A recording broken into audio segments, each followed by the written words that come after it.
I would liken this movie to an abstract art exhibit. It's a strange, bizarre, surreal, ethereal horror movie. We're talking live evil, which is also known as Grave Walkers in the UK. This one written and directed by Ari Kirschenbaum and stars genre great Tony Todd, Vladimir Kulich, who you may know from the first season of Vikings. He was also the Beast in the Angel spin-off Buffy TV series, and Charlene Amoia, I think the name is there. Apologies if I've butchered that. So this is a bizarre story. It's essentially, I guess you would call it a zombie film, but it's kind of such a hard film to define because it's kind of such a bizarre, nonsensical movie. But basically it follows this small American town as it seems to be besieged by some kind of evil presence, this rising of this kind of demonic entity that takes the form of whatever basically kind of like gets under your skin. So there's this essentially is being arrested by this female police officer, taken into custody, and everyone in there sees something different. They'll see the father that abused them or some type of serial killer in the past, and whatever really kind of like gets your back up, this is what you'll see. But not only that, it seems to be affecting everyone around him, turning everyone into kind of glowing-eyed minions, and even rising the dead to create kind of like glowing zombie-like creatures, although they have a little bit more intelligence than your standard zombies. And ultimately it falls to this kind of small group of police and FBI to try and combat this menace. So what do we think of Live Evil, aka Grave Walkers? It's a bizarre film. Let's get the negatives out of the way, because there's one big one I've got to talk about. This film doesn't make sense. You will not be able to follow this plot of this movie because it simply is nonsensical. It's a series of images and set pieces without very much story, and really not a kind of a running thread. It has characters in it, these two kind of criminals that almost have this kind of B-plot that are completely peripheral to the plot. We never really know the motivations and what's actually going on with any of the characters here, and it just seems to kind of lurch from kind of one scene to another without really much narrative here. So watching this film and trying to kind of keep up the plot is a hard task, let me tell you. Also, there's a little bit here of dodgy acting from some of the kind of the cast.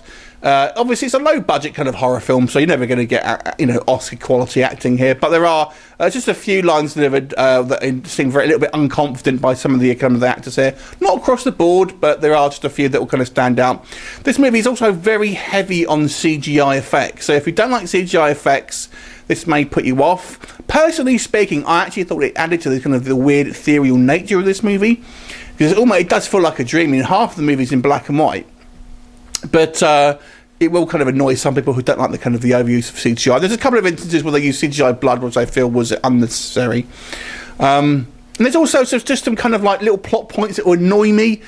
For example, all the kind of the affected zombies and kind of affected people have these glowing eyes, but no one ever seems to notice or kind of comment on it. So they'll kind of look at someone and think, "Oh, what's wrong with you?" But they've clearly got glowing eyes, so surely that would spark some kind of reaction and things like that, but it never does. I wonder if it's meant to be that it's showing the audience that these guys are possessed, but that the actual characters in the film aren't seeing it. But that's never really established, so you just simply don't know. But it just looks like, why are people not reacting to these people with clearly bright glowing green eyes?